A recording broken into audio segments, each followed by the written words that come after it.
you don't have to be a size 2 to wear a crown on your head.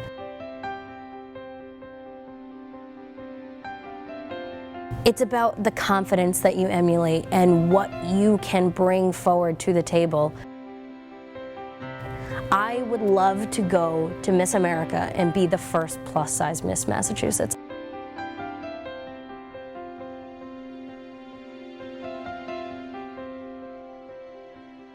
Recently, this happened. Yeah. Recently, you were crowned Miss Plymouth County. And Yeah. when I first met you, you said, when I asked you what got you interested, you said, I wasn't even interested in the Miss American competitions to begin with. Right. So what switched? Well, I find that I tend to lean towards an advocate type lifestyle. And I have a friend who's been competing in it as long as I can remember. And I went to a fundraiser of hers and she was like, you know, I really want you to do this. I think you'd do really, really well. I don't see why you don't. And I was like, maybe, I'll think about it, you know. I don't know. I'm not really a huge fan of being in a swimsuit on stage. But then I realized that if I were to become a title holder, being on, you know, the more plus-sized end of women's fashion, I would be an advocate for body positivity. And I think that that's something that we really need to push now, especially for young men. Men don't have the sort of support system that women do, where, you know, even though women still have a long ways to go with body positivity, men have nothing. You know, no one is out there saying, hey, it's okay that you're not ripped. It's okay, you know, if you're smaller than most men. And I noticed a lot of that in my brother. My brother has always struggled with his weight just because he's a stocky kid, but we're short. I'm 4'10", he's just a little bit taller than I am, so we don't have a lot for, you know, our weight to go, a lot of places for our weight to go. So I really wanted to be someone that he could reach out to. And speaking of your platform, I have it here, pushing the importance of body positivity in today's youth. Yes. So as you mentioned before, you said, I mean, keyword here, I feel it's youth, and it's not only towards women or towards men. And this is something that the public hasn't really touched upon. Right. Where, you know, to elevate everybody at once. So you feel like you walk in a bathing suit, in the stage, you are able to do that. Yeah, I really find that it's showcasing that you don't have to be a size 2 to wear a crown on your head. It's about the confidence that you emulate and what you can bring forward to the table.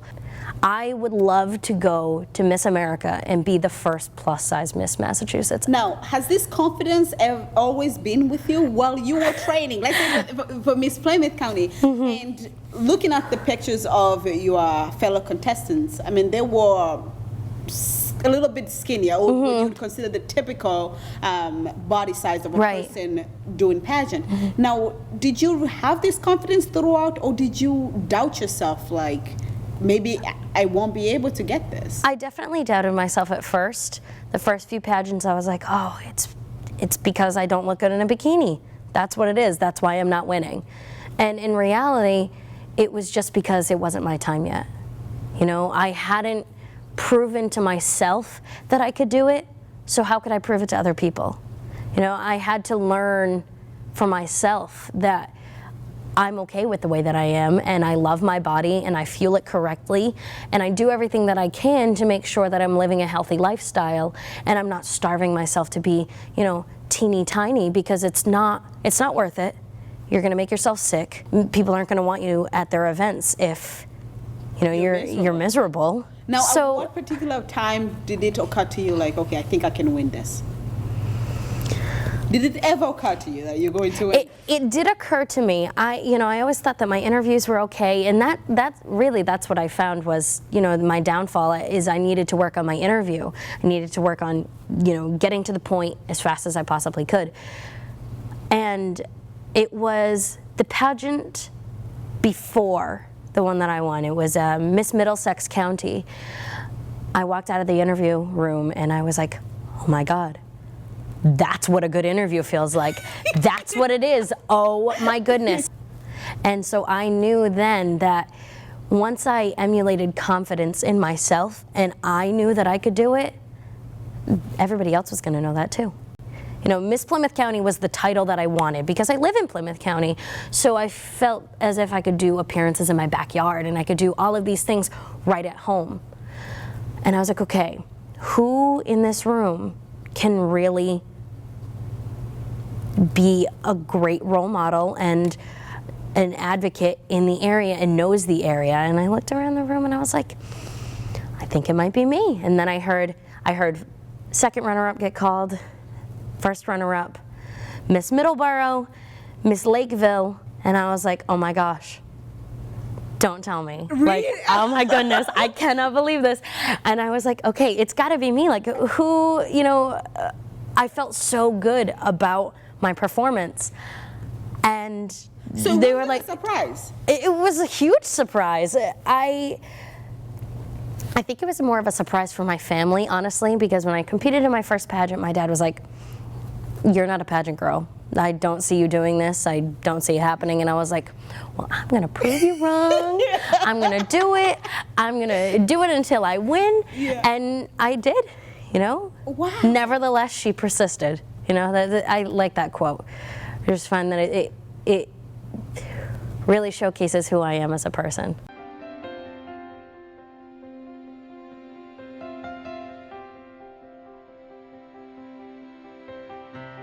But I was so excited.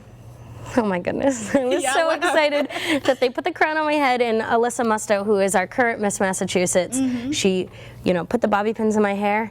I go over to hug my sisters, who I was just crowned with. The crown falls off my head. But I think it also showcases the fact that I'm not perfect. Okay. And, you know, that's what I really wanted to emulate, and that's what I really wanted to show people, that it's okay to not be perfect. And I thought that, like, oh, what a better way to win my crown than to drop it. Now, speaking of the idea of not being perfect, I was reading about the tips, you know, these different bloggers and articles on how to win Miss America. So the tips for the contestants. And most of those tips focused on the body image, the outside look. You know, they even pushed to say that, first of all, if you find any imperfections on yourself, seek help, such as cosmetic surgery. You know, they say at the end of the day, this is a beauty contest, regardless what is advertised out there. Now, what does this say to you?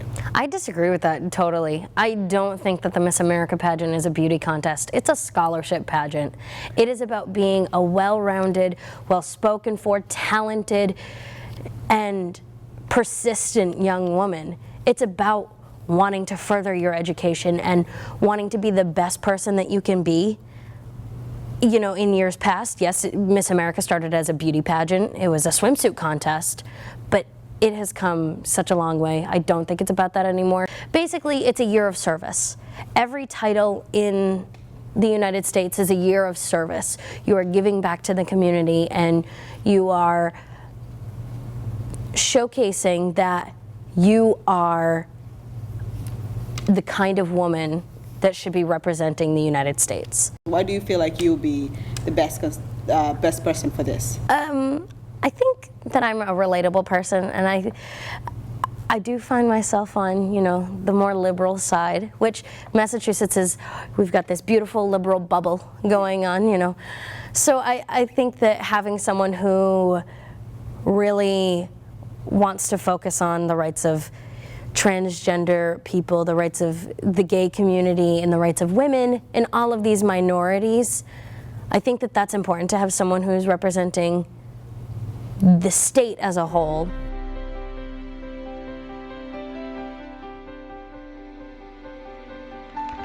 Sara Elizabeth Achorn.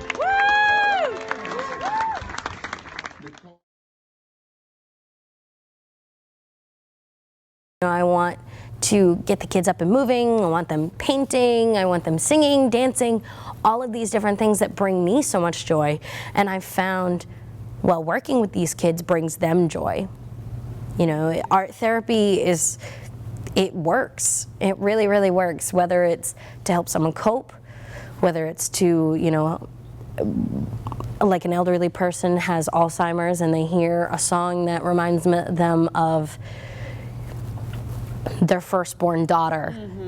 And I really want to be not only an advocate for special education and what these kids are able to do rather than what they're unable to do, but I also want to really focus on the importance of the arts. Very good. Now, when we began this interview, you said one of the reasons why you went in this Miss America competitions to begin with was to kind of give yourself confidence and also to give your brother a role model. Now, does he have a role model today? Well, he's 14. He's going to be 15. So We have to forgive him. yes, he's a wonderful kid. He really, really is. But we fight like cats and dogs. So right now, I'm not his role model, but I hope that he has found someone out there who is a role model. Well, thank you so much for sitting with us. I've learned so much, and I am so happy to have met you. I hope that you get to snatch that title of Miss Massachusetts. Thank you. And you get to continue on Yeah. in this competition. Yeah, absolutely. Thank you for having me, and it was wonderful.